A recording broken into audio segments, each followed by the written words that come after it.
टंडन जी, कैसे देखा जाए कश्मीर से लेकर प्रयागराज तक अगर देखते हैं तो? पहली बात तो राजीव जी, मैं जानना चाहता हूं कि मैं ढूंढ रहा था, मुझे इंफॉर्मेशन नहीं मिल पाई कि बीजेपी की प्रेस कॉन्फ्रेंस क्या श्रीनगर में भी हुई है, जम्मू कश्मीर में भी हुई है। उन्होंने कहा कि देश भर में प्रेस कॉन्फ्रेंस करेंगे, तो बीजेपी के देश में कश्मीर अभी है कि नहीं है, ये जानकारी नहीं मिल पा रही है कि श्रीनगर में प्रेस कॉन्फ्रेंस की है कि नहीं। पहली बात। दूसरी जो आज बात देखिए, जो राजनीतिक विमर्श है, जो आपका सब्जेक्ट है, अब वो संविधान के इर्द गिर्द घूम रहा है और बीजेपी उसको क्राइसिस मैनेज करना चाहती है। 3-4 बड़ी घटनाएं हो गई हैं। लेटरल एंट्री के प्रस्ताव को वापस लेना पड़ा, जिसमें कि आरक्षण को खत्म करने की बात थी। उसके बाद सुप्रीम कोर्ट का जजमेंट आता है SC ST क्रीमी लेयर का। कास्ट सेंसस का बात है। कास्ट सेंसस के मामले पर एक कार्टून के जरिए ही सही, लेकिन बीजेपी आधिकारिक रूप से उसको खारिज कर चुकी है। जी। पहली बार पिछले कुछ दिनों में उन्होंने कार्टून स्ट्रिप के जरिए अपने आधिकारिक हैंडल से कास्ट सेंसस को नकार दिया। तो ये कुछ ऐसी बातें हैं कि जो बीजेपी को अभी क्राइसिस मैनेज बीजेपी नहीं कर पा रही। और इस बीच 21 तारीख को, यही अभी 2-3 दिन पहले की बात है, कि एक अभूतपूर्व और ऐतिहासिक भारत बंद हुआ। पूरे देश में, चाहे वो बिहार हो, झारखंड हो, मध्य प्रदेश हो, राजस्थान हो, उत्तर प्रदेश हो, दिल्ली हो, महाराष्ट्र हो, सब जगह से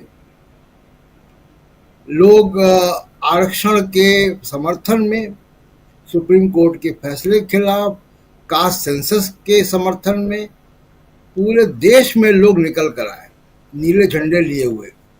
ये बीजेपी के लिए अलार्मिंग है कि एक जो बहुजन राजनीति, जो सामाजिक न्याय की राजनीति, उसका बहुत विस्तार हो चुका है और बीजेपी उसके खिलाफ खड़ी हुई दिखाई देती है। आरएसएस का पूरा एक जो स्वरूप है और जो पूरी आरएसएस की राजनीति है, वो आरक्षण विरोधी है। वो मनुवाद की समर्थक रहे हैं। वो संविधान के भी विरोध उन्होंने किया था, संविधान सभा के दौरान भी, और आरक्षण के हमेशा से विरोधी रहे। बड़े बड़े लेख उनके अखबारों में आते हैं, उनके मैगजीन्स में आते हैं। तो ये सबसे बड़ी जो बीजेपी जहाँ पे क्राइसिस मैनेज करने की कोशिश कर रही है कि किसी तरीके से, और वो पूरा हिंदू मुस्लिम एजेंडा भी इसी सामाजिक न्याय के नैरेटिव को पंक्चर करने के लिए किया जाता है कि ये सवाल न उठे सामाजिक न्याय के, जनता हिंदू मुसलमान में फंसी रहे। राहुल गांधी ने इस नैरेटिव को तोड़ दिया और इस लोकसभा के चुनाव में दिखाई दे गया जी।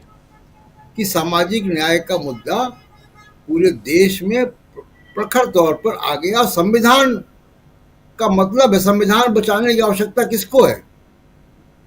जिसको सामाजिक सत्ता ऐतिहासिक रूप से प्राप्त है, उसको आवश्यकता नहीं है। जो वंचित समाज है, वो अपने आप को संविधान में संरक्षित मानता है, उसके लिए संविधान आवश्यक है। तो राहुल गांधी के इर्द गिर्द एक नई तरीके की राजनीति जन्म ले रही है और ले चुकी है, जो सामाजिक न्याय की राजनीति है। और इस वक्त अगर आप देखिए कि राष्ट्रीय स्तर पर सामाजिक न्याय की बात करने वाले सबसे बड़े नेता राहुल गांधी हैं। राष्ट्रीय स्तर पर पहली पार्टी जिसने जातिवाद जनगणना का समर्थन कर दिया। ये एक बड़ा कदम था, कांग्रेस पार्टी के लिए बड़ा कदम था, लेकिन जरूरी था। राहुल गांधी ने उस समय को पहचाना कि अब समय आ गया है कि आप सामाजिक न्याय को दरकिनार नहीं कर सकते। और बीजेपी की ये बड़ी क्राइसिस है। सोशल मीडिया पे भी बीजेपी इस नैरेटिव को संभालने की कोशिश कर रही है, लेकिन संभाल नहीं पा रहा। अब सामाजिक न्याय की बात उनकी आईटी सेल के अध्यक्ष जिनका नाम अमित मालवीय है वो करेंगे तो बात बनेगी नहीं।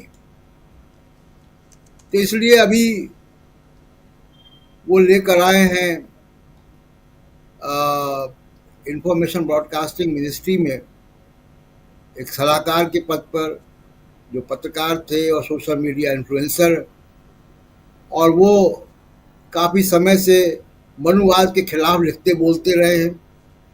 उनको लेकर आए कि ये डैमेज कंट्रोल वहाँ से होगा, लेकिन उनको भी क्या है कि अभी उनको अपना क्राइसिस मैनेज करना, क्योंकि वो इतना बोल लिख चुके हैं कि उसको मिटाने में काफ़ी वक्त लगेगा।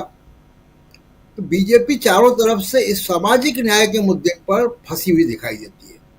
दूसरा एक बहुत बड़ा मुद्दा है जो बीजेपी जिससे परेशान है, वो है कि ये पूरा जो सामाजिक न्याय का विमर्श है ये इनकी सोशल इंजीनियरिंग को भी पंक्चर करता है, और कभी भी जिस भी जाति समूह की अपनी पॉलिटिकल लीडरशिप पैदा होगी ये उसके खिलाफ ध्रुवीकरण करना शुरू कर देते हैं जी।